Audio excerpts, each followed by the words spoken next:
Gravitational harmonics failing to resolve. Warp bubble stability degrading. Increase output to maximum.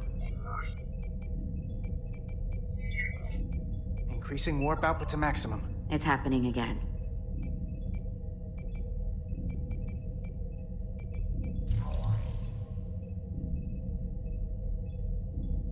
It is evident that presently, the Resolute cannot achieve warp propulsion. Since our diagnostics rule out any problems with our warp systems or anything about the ship, the problem appears to be the fabric of space itself. Space itself? You're saying something about this region of space prevents warp travel? Prevents it, or can't sustain it. However improbable, that appears to be the case. We need to know more. Otherwise, it'll be an extended stay in the Hotari system. The storm didn't stop us from leaving space dock and traveling here.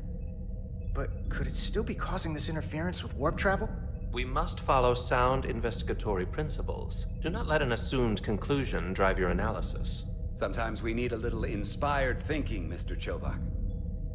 Captain Solano is on his way back from the negotiations, and I want to have some answers for him when he gets here. Indeed. Given the facts at hand, we may be able to deploy subspace probes around the ship to construct a clearer picture of the phenomenon. Around the ship. I'll prep a shuttle.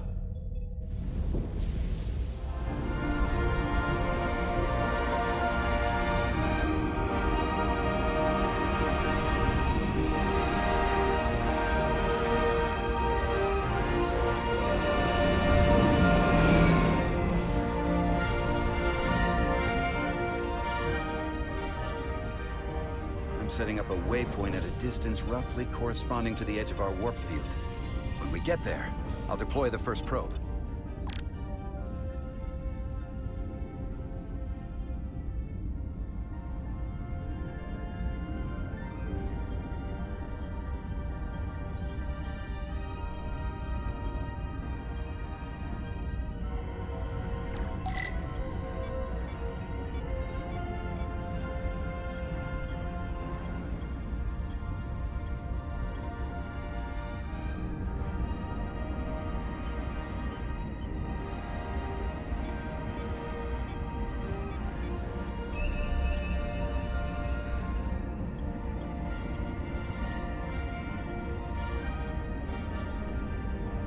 Commander Westbrook, the Resolute systems are calibrated to receive the probe's readings.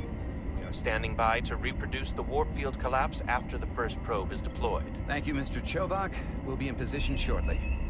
And, Mr. Diaz, do take care in piloting the shuttlecraft. Now is not the time to indulge in the human penchant for joyriding. Chovak probably isn't such a fun guy to work for, huh?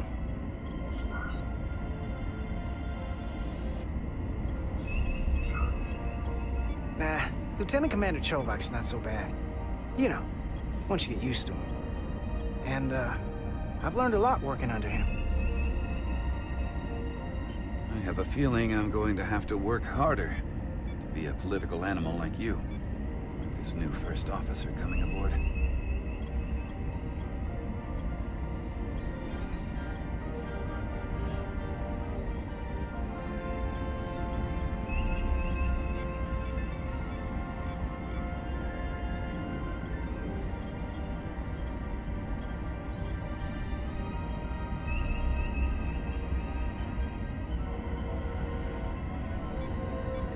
This is far enough.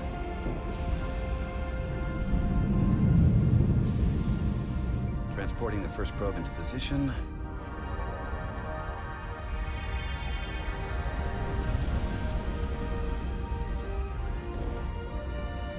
Westbrook here. The first probe is deployed. Understood. We are reading it. We are about to replay the simulation.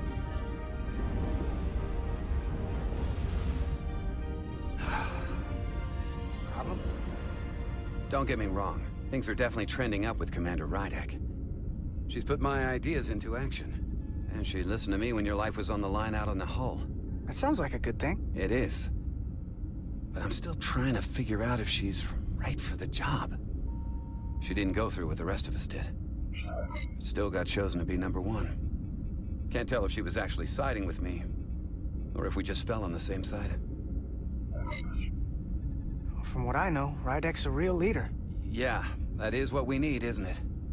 From a first officer? Sure. Fair enough. Test is running. Warp field collapse in 3, 2, 1, mark.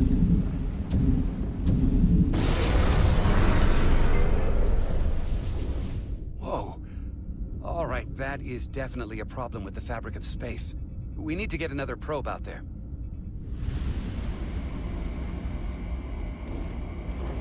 With 2 points of data, the Resolute and the probe, we've managed to get an interference pattern. I'm setting a waypoint to a particularly strong area of interference. We'll deploy the second probe there.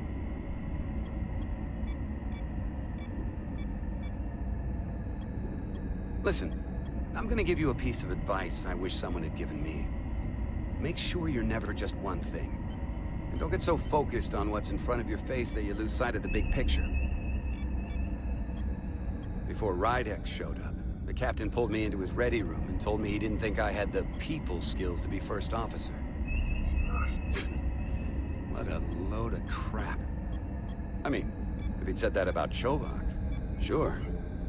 I appreciate the advice, Commander. I'll make sure I keep my options open. I don't need to tell you how to operate. You're already well on your way. You're a capable engineer. You're good in the field.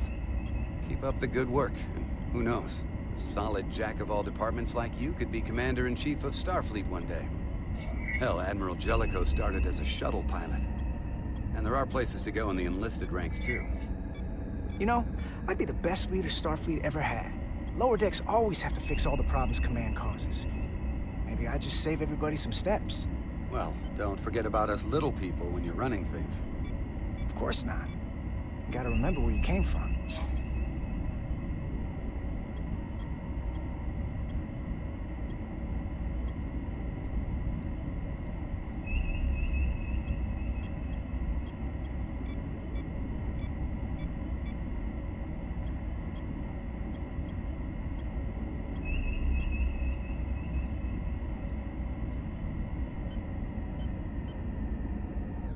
Here, this is close enough. Stop the engines. Deploying the probe. Westbrook to Commander Chovak. We're ready for another sampling of data. Very good. Running the simulation again. Warp field collapse in 3, 2, 1, mark. There it is again. I saw it. It seems to be directional. Well, what about the scans? Anything?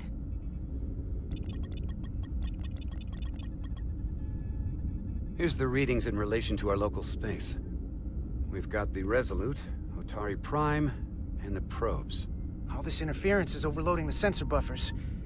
We're gonna have to triangulate the sensors manually.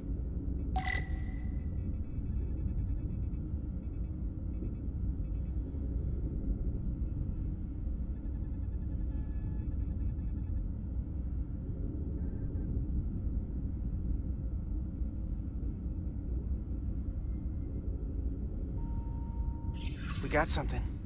These markers indicate peaks in the gravimetric interference patterns. Let's see if I can find some more.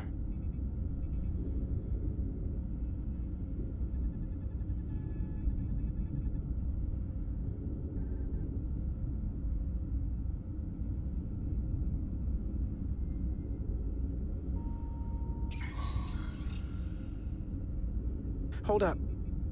This is coming from the moon. A beam that blocks warp travel. Aimed right at us. Someone is doing this intentionally. I don't know how they're doing it. This is like nothing I've ever seen. Why would they be doing this? We came here to help these people. And now we're getting hit by some warp-killing weapon? Now, look here. It's the current readings of the ion storm. These concentrations. They line up with the interference pattern. The storm and this beam, they're coming from the same place. Carter, whatever petty local conflict brought us here, it's just a small part of something much bigger.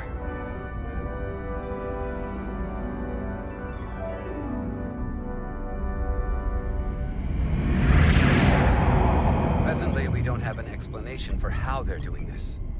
One thing is clear. This is no fluke. Thank you, Mr. Westbrook. I want a full briefing when I'm back on board. Solano out. A targeted weapon that inhibits warp travel. Coming from the moon Tau. That would explain the difficulties my shuttle encountered. More importantly, the tenor of the Hotari during the negotiations. And here I thought the Illidians would be the problem. Coming to peace talks in a warship. This wasn't supposed to be so complicated.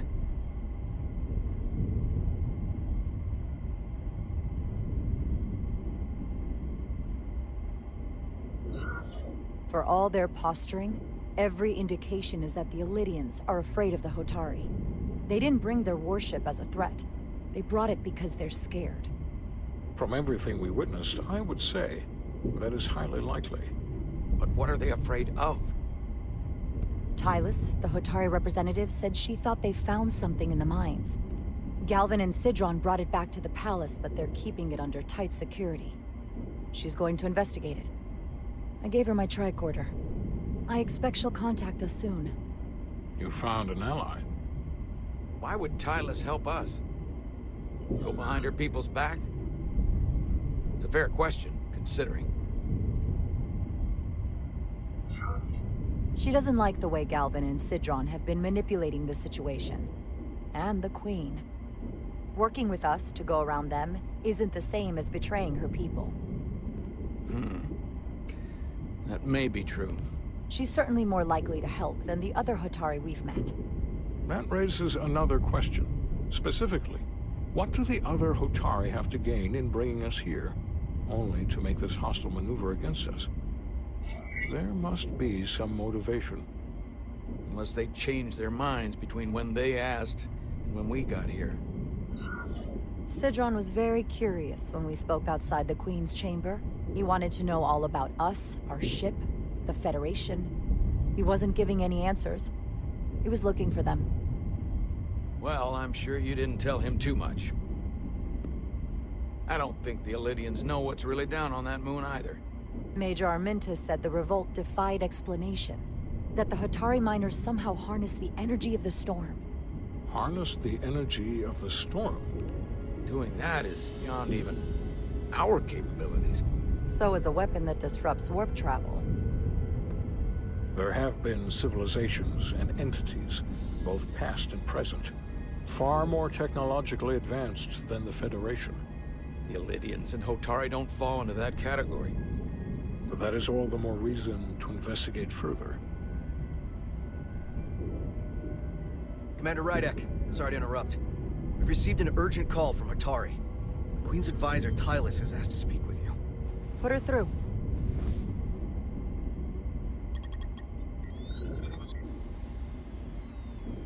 Galvin and Sidron are still with the Queen.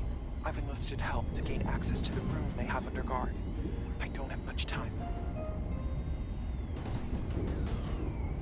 I'm not supposed to leave my post. It's only for a moment. I so appreciate your help.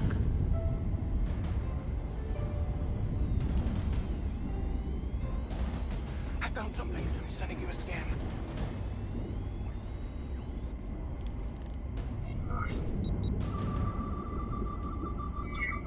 Got it. Tylus, if we needed to gain access to the mines on Tau, is that something you could help us with? I suppose it wouldn't be easy, but I have to go. Tylus. Can we reconnect? Sorry, Captain. We've lost all contact. We can only hope she escaped without harm. It was hard to tell.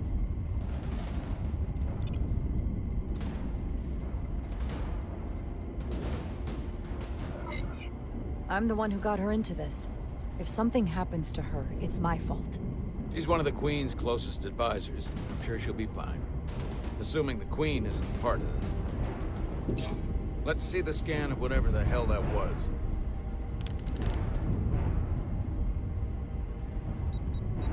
Tyler suspects this came from the mines on Tau. It appears to be of ancient origin, but the markings are unfamiliar. We can run a full analysis when we get back to the Resolute. But if this came from the mines, then it might be the key to how they got the upper hand against the Lydians. Then we have to go into the mines. The Federation would not allow that. We were, after all, sent here to be a neutral party in a peace negotiation.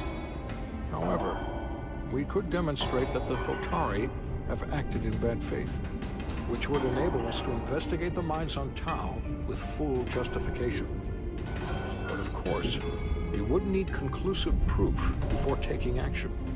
Otherwise, it could put us in a difficult position. Whatever this artifact is may be proof enough. At least to satisfy the Federation. Especially if we can show the Hotari are controlling the warp disruption. And targeting the Resolute. We may have a better understanding once we analyze the device. But a mission to the mines, covert or otherwise, is not out of the question. And I will handle the Federation.